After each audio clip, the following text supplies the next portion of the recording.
welcome back to my channel. I'm Sarah and thank you so much for spending your time with me. I really appreciate it. If you all don't know, I am a freelance creative writer, small business owner, trying to determine a path of creative, artistic, and financial freedom. That being said, I have an online store called Hey Red Shop where I sell vintage and secondhand goods. I have a blog that accompanies that where I will have a longer post dedicated to the month of June, so if you're interested, check that out. I also have a movie blog, mostly where I talk about movies I love, movies I really didn't get, or just complaining about some of these trends that have been popping up in the industry. So the month of June was, I had a few highs and a few lows. My high in the month of June was traveling to South Carolina to see some of my relatives. I hadn't seen them since October 2020. No, it was before that. Yeah, it was around October 2020, and so I hadn't seen them in a few years. We kept in touch, but you know, it's different, especially when we're talking about older people who haven't yet figured out how to work, you know, FaceTime and Skype and stuff. I was really looking forward to seeing them because I think they're hilarious and I just enjoy spending my time with them. The flights were fine, no major turbulence or any problems there. But these airports, people are like, COVID, what is COVID? Very few people wearing gloves or masks or washing their hands, unfortunately. So that was a surprise. I'm not someone who travels very often, especially by flying, so whenever I go to the airport, it's always an experience to me. So I get there around, I want to say midnight. We drive out to my cousin's house. I'm there to see my older cousin Nick and Uncle Freddie, and they've been there living in South Carolina for a few years. So when I got there, they really just wanted to show me around and show me like the churches that they go to, some other relatives' houses. Got to be a tourist with them. They drove me around and were telling me about the town and like the main industries, buildings that used to be there, and now like what's going on in the neighborhood. So that was really nice. Just spending time with them, watching movies, watching TV, because it was way too hot to do very much else other than driving around and staying indoors. There were heat advisories like every day that I was there. I had a really good time with them. We drove out to the base that was near there because Uncle Freddie had a couple errands that he needed to do. So it was fun to like see him interacting with people that he knew. Like it was the first time. So that was really fun. We ate at IHOP. With my cousin Nick, we just drove around and he showed me really old houses in the neighborhood, talked about houses and all that kind of stuff, so that was really nice because we got a chance to really reconnect and catch up. Yeah, so we mostly just watched movies and talked and ate. I had so much salty food. I had totally forgotten. You know, you just get out of the habit of it, especially out here in the Midwest. Every day I got to eat some of my favorite Southern foods, and you know, that just makes you feel like you're at home, and just, it's a great comfort food. The day that I left, we stopped at this super cute coffee place on the way out. Drove out to the airport, which was very, very small. Like the plane that I got on was so small. I could see the entire plane from the back. And I don't fly. I mostly drive if I'm traveling anywhere, and so flying, I'm always a little bit nervous about flying. Now, I had arranged my flight so that I would have a layover in a city that I really wanted to visit. And that city was Charlotte, North Carolina. When I landed, I made sure to head straight to the downtown area as soon as I got there. It only took maybe 15-20 minutes at the most to get from the airport to that part of the downtown area. I have a really nice driver who had moved to Charlotte a few years ago, and that's also something that I forgot and really missed, is that Southern hospitality here in the Midwest doesn't exist. The Uber driver that I got was super nice and was telling me that he had moved there a few years ago and had his own business. I got his business card, and it was like a really nice interaction before I hit the museums. So I get downtown and it's pretty quiet at that time of morning. When I got to the first museum, so I guess it's technically not a museum, but they do have a lot of arts and cultural events there. So it's the Harvey B. Gantt Center for African American Arts and Culture. The building is absolutely gorgeous. Other than a few people who are working there and a few who came to see the exhibits, I was pretty much there on my own, so I got to experience the exhibits. And it was so nice. I could take my time and really just absorb everything. While I was walking around the museum, I just started to feel that charge, that energy, that seeing art and being in artistic spaces gives me. On the first floor, there's a gift shop where it's only filled with books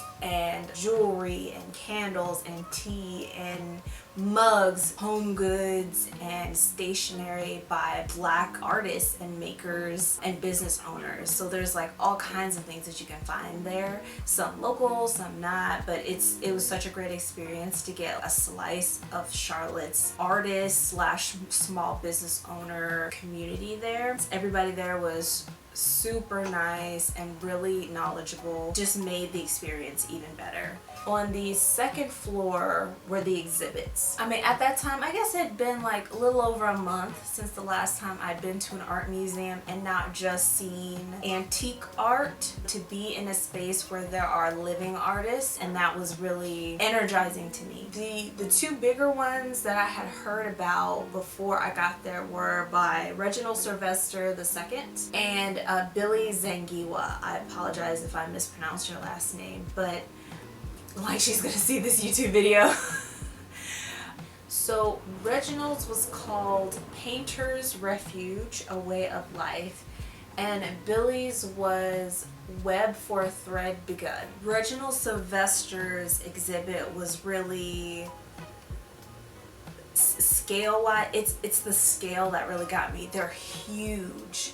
These huge mixed medium displays that are just standing in front of it is the only way that you'll really be able to get an idea of the scale and the, like, as far as the craftsmanship of such a thing. And reading more about his process was just, it was really, I felt connected in that moment because I'm someone who I've always had that artistic creative tendencies. As an adult, have kind of like put them to the side because that's how I was taught. That is where you put those artistic urges or talents or skills. You put those to the side. That's just something hobby level. It's always just occasional level. It's not something that you integrate into your life. It's not something that you really devote more time and energy to. For example, traveling to another city to go to these different art museums is not something that anybody in my family had ever done or would encourage anybody to do. It would be considered a waste of time, a waste of money.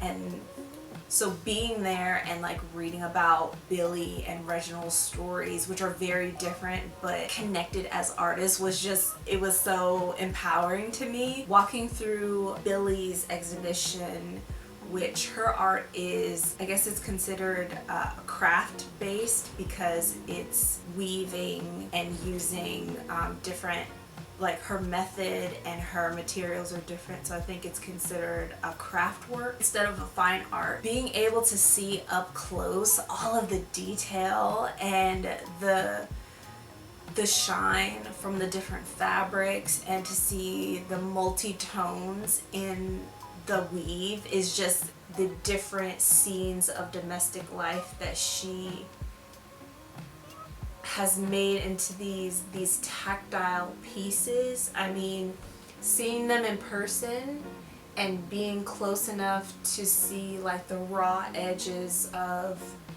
the pieces, and the texture that she creates with this beautiful, strong silk thread is just, and then seeing as a mother, as a partner, it's so amazing. And again, just, it's like someone did this. Someone's life is devoted to their craft and is supported by a huge community, like internationally.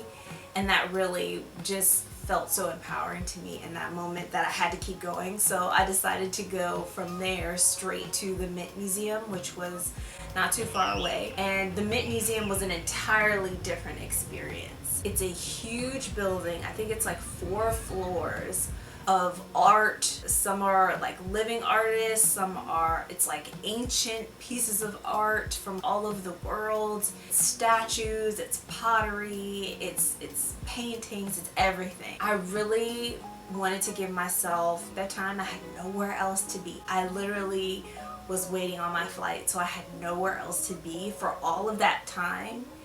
And that never happens. I always make sure to fill my time with something in terms of making sure that I'm not wasting my time or that my time isn't wasted. That idea of wasted time or time that's not spent wisely was a huge like motivator for me, especially when I was in the phase of determining what kind of adult did I want to be. Well, I'm not an adult that wastes time, because that's a negative thing. If you're wasting time, you're someone who's like frivolous with their time, or someone who makes impulsive decisions in a negative way. It's all negative, no matter what the context is. So I was like feeling like I was doing something wrong while I was there until I started walking through the exhibit, because I was like, there are people across time and space whose art is in this one building at this one moment in time. People who were artists and teachers, or artists and scientists, or artists and athletes, or people who did one first and then the other, started as an artist and then went into this other thing, and all who followed these ideas and instincts and like this creative energy to make things that didn't exist before. And sometimes the responses were very positive and supportive, and sometimes they were very negative. Reading the little plaques, which I know is just a snapshot of their career and their lives, there you notice all of the similarities between people who emerged as artists at different times in different parts of the world, who had such similar experiences regarding their art. It was just, again, really energizing and empowering for me as someone who is getting back into the creative and artistic field and tapping into that energy and learning about what is motivating to me as an artist. What do I need or feel that I need in order to create art? And it's the same things that I need in order to do anything else. It's like I need a good night's sleep. I need a healthy, balanced diet. Thinking of them in terms of what is the fuel that I need to continue to do this, because it has brought up a lot of other more emotional things to pursue a creative and artistic field than an administrative field. Like, I have no inner conflict about pursuing a job that is more administrative versus something that's more creative. So learning about this new version of myself, it can lead me down to have some very negative, dark thoughts. So being in a space where I'm literally surrounded by art, and surrounded by art that reaches incredible scales. You're like, how did this come to be? A person made this. This traveled here. Somebody from the workshop where it was created to this location, this thing has traveled like around the world, and for different reasons is so significant. What I love about it is that everybody's on equal footing. It's like, yes, there are some whose art show the use of certain techniques or like materials first, but other than that, it's all subjective. The museum got to be pretty busy, so there were a lot of people walking through the exhibit and talking. Being in a place like that, I left empowered, I left feeling really energized. and each floor is like dedicated to different exhibits. And on the very top floor are the like new and emerging artists section, which was fantastic. It was like a mixed mediums and all of these different topics and themes. I'm so glad that for so much of it, I forgot that I had my camera with me, and I'm not quite used to filming in public, so I had to kind of sneak and take pictures. It was such a great experience, and I'm so glad that I went. And next time I go to Charlotte, and there will be a next time, I will definitely go back and see what else they got going on. Even though I was only in downtown Charlotte for a few hours, I was so glad that I went. It seems like such a energetic city. The journey back was fine. My flight wasn't delayed. Again, people were just not wearing masks, standing elbow to elbow. So I get back and I have my test done again, because I got tested before I left and then tested again as soon as I got back.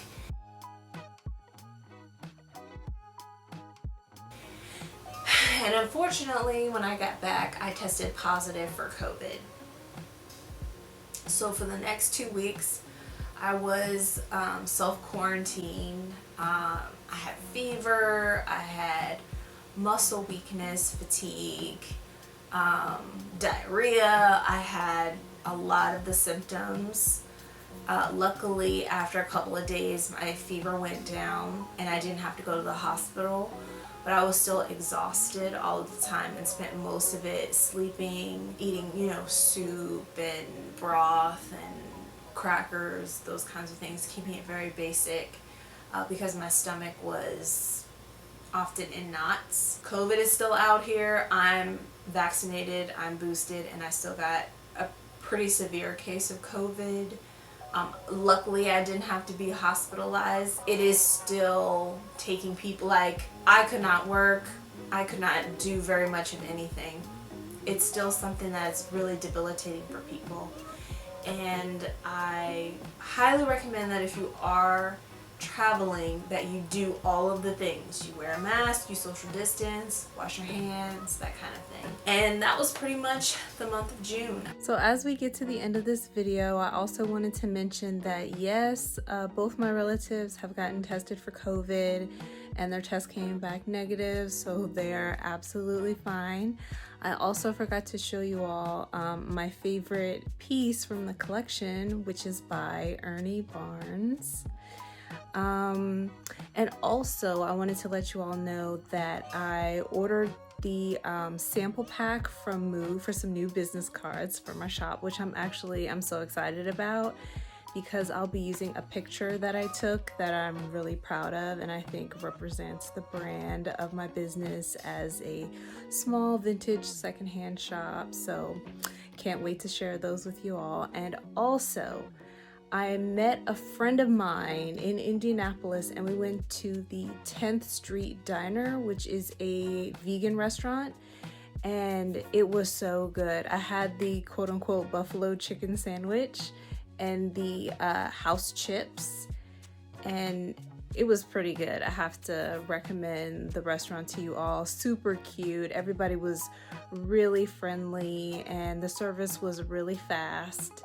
And it was pretty affordable considering, all of the fresh ingredients and things like that. So I definitely recommend that you check them out if you're in the Indianapolis area. And I'll let you guys get back to the video. So yeah, thank you all for spending your time with me, and I'll see you next time.